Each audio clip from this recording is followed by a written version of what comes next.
නැහැ පින්වතුනි. බාර ගන්න කෙනෙකුත් නැතුව මේ ධර්මතා ටිකේ ක්‍රියාත්මක වීමට කියනවා සංකත කියලා. මේක ඔබේ ළඟ දැනුත් ක්‍රියාත්මක වෙන ධර්මතාවයක්. අමුතුවෙන් නිර්මාණය වෙනව නෙවෙයි. තණ්හාව දුරු වුණාම මේ ටික පවතිනවා. මේ සිදුවීම පින්වතුනි, මේ ක්‍රියාත්මක වීම හේතුඵල ක්‍රියාවලිය. තණ්හාව තියෙනකොට ඔබට හිතෙන්නේ මම කරන දෙයක් ඇටියට මේ ක්‍රියාවලිය මේ විදිහට ඔබට හම්බ වෙන්නේ නැහැ. ඒක තණ්හාවෙන් වහලා තියෙන පින්වතුනි. ඒකයි තණ්හාව නැති සංගෝචනය නිසා ඔබත් මමත් බොහෝ කාලයක් සංසාරයේ සැරසෙන ලදී කිව්වේ. සංසාරය කියන්නේ පින්වතුනි 아무තු දෙයක් නෙවෙයි. මේ ක්‍රියාසිට ටිකට සංසාර කියලා කියනවා. ඒ ක්‍රියාසිට ටික පහළ වෙන්නේ සංඛාර පහළ කරගෙන. ඒ සංසාරේ හටගන්නේ සංඛාර පහළ කරගෙන.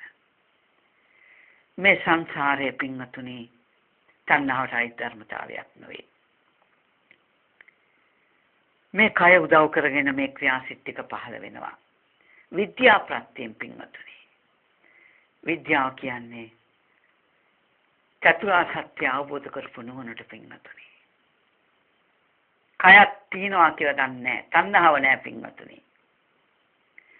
චතුරාර්ය සත්‍ය දුක කියන්නේ පින්වතුනි මේ තණ්හාවට. ඔන්න මං පොඩ්ඩක් ගැඹුරට අරන් ගියා. දුක්ඛ ආර්ය සත්‍ය කියන්නේ පින්වතුනි තණ්හාව දුක හැටියට දැකීමයි.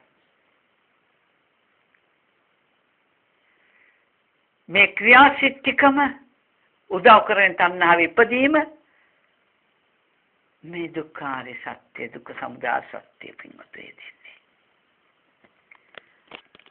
දුක්ඛ සමුදය දුරු වෙනකොට පින්වතුනි තණ්හාව මේ තණ්හාව තමයි පින්වතුනි මේ ක්‍රියාසිටික දිගින් දිගටම හද සංසාරේ පවත්වන්නේ පින්වතුනි. ඒ නිසා චතුරාර්ය සත්‍ය ධර්මය අවබෝධ කළා කියන්නේ තණ්හාව තේරුම් ගත්තා කියන කාරණාවයි. තේරුම් අරගෙන ඒක මිදුණා කියන කාරණාවයි. මාර්ගය කියන උතන්ට පින්වතුනි.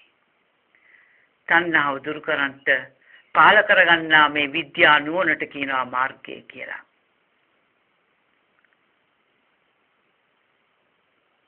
මේ ක්‍රියාදාමයේ තේරුම් ගැනීමම විද්‍යාවයි පින්වතුනි. එහෙනම් තණ්හාව දුරු වුණත් තණ්හාව දුරු වීමෙන් පුද්ගලත්වයේ දුරු වෙනවා. තණ්හාව දුරු වෙච්ච නිසා ඒකට කියනවා අසංකත ධාතුව කියලා. අසංකත ධාතුවට ගියත් ඒ අසංකත ධාතුවේ ඉන්න කෙනාටයි කියන්නේ උතුම් රහතන් වහන්සේ කියලා. එතෙන්ට ගියත් එතෙන්ට යන්ට උදව් කරපු මේ විද්‍යාව ප්‍රත්‍ය කරගෙන හටගන්නා වූ සංකත ධර්මතා ටිකක් තියෙනවා පින්වතුනි. විද්‍යා පාලනාවේ කය නොවේ. ඒ මොකද කය මගේ කියලා ගන්නෑ. තණ්හාව නැහැනේ. උපාදාන නැහැ, භව නැහැ. ජාත්‍යරා මරණ නැහැ. රහතන් වහන්සේ මේ හැම එකකින්ම මිදිලා පින්වතුනි. අපි යම් යම් දහං කාරණා ඉදිරිපත් කරන්නේ පින්වතුනි විවිධ ආකාරයෙන් ඔයයන් තේරුම් ගන්නට. ඒක නිසා භව නැහැ කිව්වේ ඒකයි.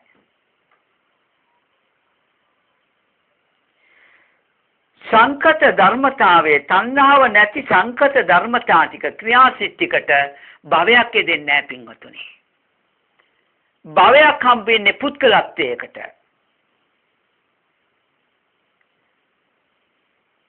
ජාති හම්බෙන්නේ පුද්ගලත්වයට.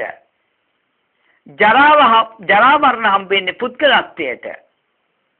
ශෝක පරිදේව හම්බෙන්නේ පුද්ගලත්වයට. ඒ කියන්නේ දැන් කාර්තමය හම්බෙන්නේ තණ්හාව තියෙනකන් විතරයි. තණ්හාවටයි හම්බ වෙන්නේ. තණ්හාව කියන්නේ පුද්ගලයෙක් නොවේ පින්වතුනි. නුවණින් දැක ගන්නට. ධර්මතාවයක්. ඔබේ දින්දා ක්‍රියාදාමයේ තේරුම් අරගන්න ඔබ. ආයතන හයක් තිස්සේ ඔබ සොයා යන දේවල් අරඹය ඔබ තේරුම් ගන්නට.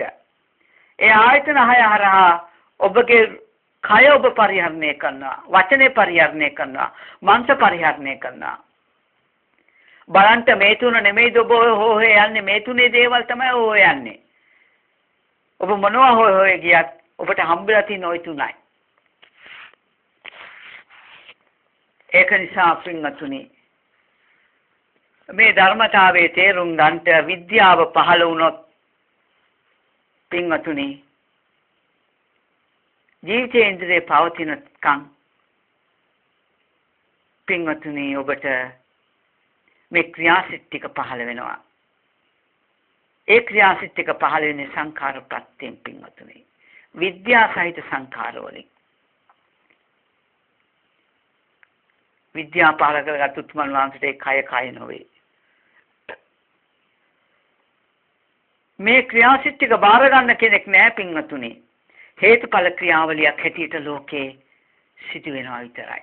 රහතන් වහන්සේ කියන්නේ පින්වතුනි අද සම්මුති ලෝකයට අනුව රහතන් වහන්සේ කියන්නේ කාම ලෝකේ නොතරවි කාම ලෝකේ පරිහරණය කරනවා කියන්නේ විද්‍යා ප්‍රත්‍ය සංඛාර සංඛාර පත්‍ය විඥාන විඥාන පත්‍ය නාම රූපං කියන වේදනාව ළඟට එනකන් මේ හට ගන්නා ප්‍රත්‍ය ධර්ම බාර ගන්න කෙනෙක් නැහැ පින්වතුනි.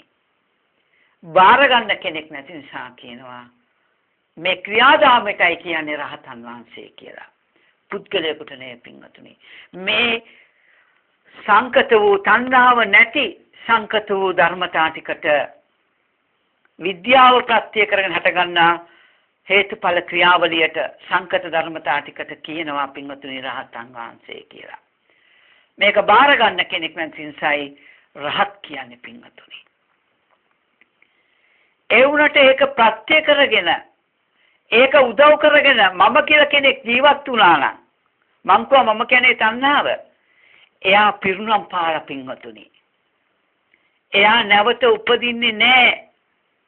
සංකත ධර්මයක් පරිහරණය කළත් එයා නැවත උපදින්නේ නැහැ. එයා පිරුණම් පෑවා. මම කියන කෙනා පිරුණම් පාර ඉවරයි. ඒ තණ්හාව ආපහු එන්නේ නැහැ පින්වතුනි. ඒකයි පිරුණම් පෑවා කියන්නේ. එයා අසංකත ධාතුවේමයි. එයා කවදාකවත් සංකත ධාතුවට ආපහු එන්නේ නැහැ පින්වතුනි. එහෙම දෙයක් සිදු වෙන්නේ නැහැ. ඔය අත්ංග ළඟ තියෙන අවිද්‍යාව නිසායි මේ ක්‍රියාසිටික මේ විද්‍යාපච්චය සංඛාරය හේතු කරගෙන කය හේතු කරගෙන හටගන්නා ක්‍රියාසිටික වචනේ හේතු කරගෙන හටගන්නා ක්‍රියාසිටික මනස හේතු කරගෙන හටගන්නා ක්‍රියාසිටික පුද්ගලයෙක් වශයෙන් දකින්නේ ඔයත් ළඟ ඉන්න තණ්හාව නිසායි. ඒ පුද්ගලයා තණ්හාවයි. ඒ තණ්හාව නිසායි ඔයගලන්ට ඒ විදිහට හම්බුනේ. එහෙම නැතුව මේ විද්‍යා ප්‍රත්‍යයෙන් හටගන්නා යම් ක්‍රියාසිටිකක් තියෙනවනම් එතන රහතන් වහන්සේ කියලා ධර්මතාවයක් දෙන්නේ නැහැ පින්වතුනි. එහෙම කෙනෙක් විද්‍යාමාන වෙන්නේ නැහැ පින්වතුනි. මේ ධර්මතාවය හොඳින් තේරුම් ගන්නට ඊටාම ගැඹුරු ධර්මතාවයක් පින්වතුනි මම මේ ඔයයන්ට පෙන්වා දුන්නේ. හැබැයි මේක වචන ටිකක් මෙතෙන්ට උත්සාහවත් වෙන්න ඕන. මේක තේරුණා කියලා රහතන් වහන්සේ තේරුම් ගත්තෙත් නෑ. මේක තේරුණා කියලා රහත්ුනේත් නෑ. මේක දැක ගන්න ඕනේ පින්වතුනි. මේක දැක ගන්න අපිට සත්‍ය බොජ්ජංග ඕනේ. සත්‍ය බොජ්ජංග කියන්නේ මොනවද පින්වතුනි? ධාන හතරට කියනවා සත්‍ය බොජ්ජංග. මේ දහම් දැනුමට කියනවා ධම්මවිචේ සබ්බොජ්ජංගය කියලා. මේ දහම් දැනුමට මම මේ දැන් මේ කරපු දහම් දැනුමට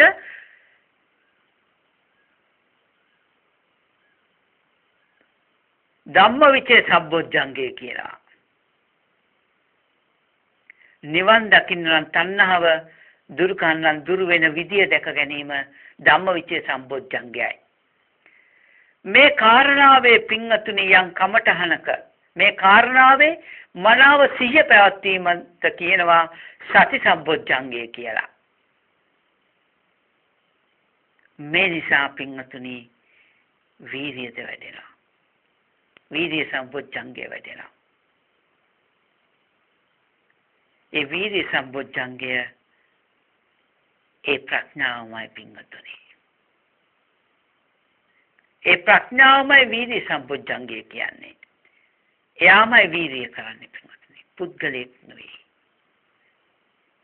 මේක ගැඹුරු ධර්මතාවයක් පින්වතුනි.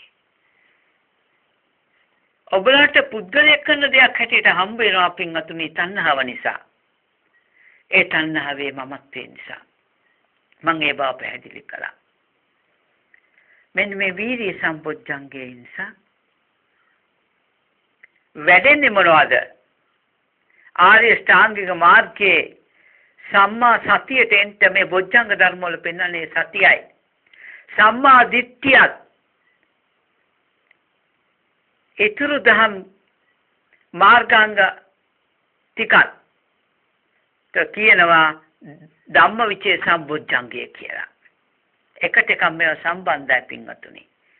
සම්මා සතියට කියනවා සති සම්බොජ්ජංගය කියලා. මේ බොජ්ජංගය වැඩෙනකොට වීර්ය සම්බොජ්ජංගය කියන්නේ මෙන්න මේ සම්‍යක් පදං වීර්යයට පින්වතුනි. මේක ප්‍රඥාවක්. සම්‍යක් පදං වීර්යයි පින්වතුනි වීර්ය සම්බොජ්ජංගය කියන්නේ ආරියෂ්ඨංග මාර්ගයේ. මෙන්න මේ වීර්යයත් එක්ක පින්වතුනි සතිය මලා පිහිටා තියෙනකොට එයාගේ සහ මුලින්ම රාග සහිතද පින්වතුනි නීවරණ දුරු වෙනවා. අනාගම ඵලයේ පින්වතුනි රාග සහිත නීවරණ දුරු වෙනවා. අනාගම ඵලයේ ඕරම්භාගේ සංයෝජන පහ දුරු වෙනවා කියන්නේ ඒකයි. රාග සහිත නීවරණ දුරු වෙනවා. රහත් ඵලයේදී පින්වතුනි රහත් වෙන්ටනම් විරාග සහිත නීවරණ පහකුත් තියෙනවා.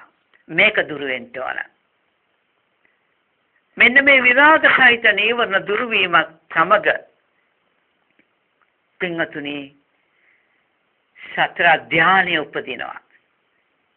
රාග සහිත පංච නීවරණ දුරු වීම නිසා සතර ධානය උපදිනවා පින්වතුනි. අනාගම් පුද්ගලයාට ධාන හතර උපදිනවා. විරාග සහිත පංච නීවරණ තියෙනවා පින්වතුනි. ඒ විරාග සහිත පංච නීවරණ දුරු වීමෙන් ඔබට සතර ධානය වැඩෙනවා. මෙන්න මේ ධාන හතරයි පින්වත්නි බොජ්ජංග ධර්ම වල පීති සම්බොජ්ජංගය, පස්සද්ධි සම්බොජ්ජංගය, සමාධි සම්බොජ්ජංගය, උපේක්ෂා සම්බොජ්ජංග කියලා පෙන්වන්න පින්වත්නි. මේ ධාන හතරට පැමිණීමෙන් සියලු ආශ්‍රයන්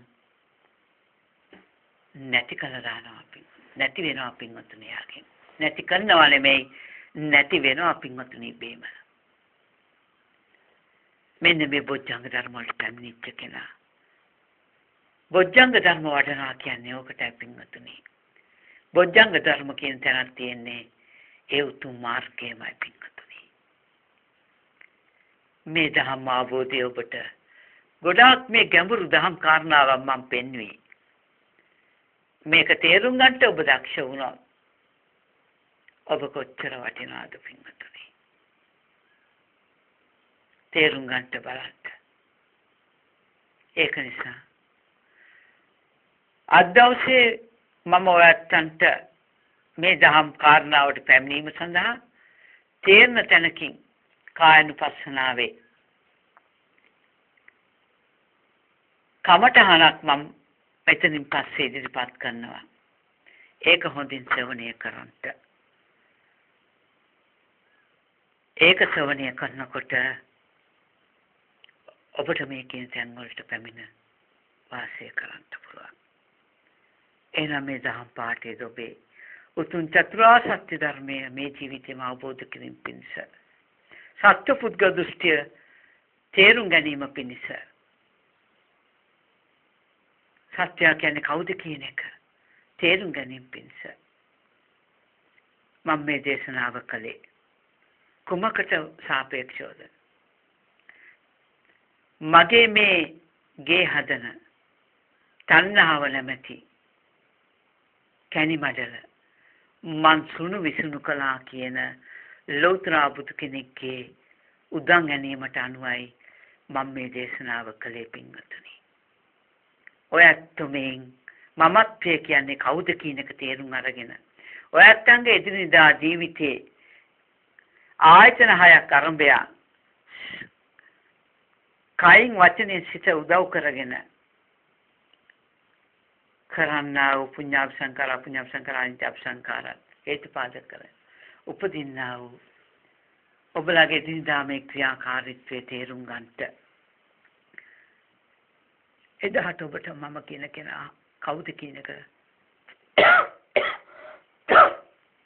පැහැදිලිව පෙනෙන්න ගනී. එහෙනම් ඔබලාට මේ දහම් පාඩය උතුම් නිර්වාණ සම්පත්තිය අත්පත් කර ගැනීම පිණිස උපකාරක ධර්මයක් වේවා කියලා සාත්නාදයක් පවත්වන්න. සියලු දෙනාටම උතුම් බුද්ධ රත්නේ ධම්ම රත්නේ සංඝ රත්නේ සරණයි.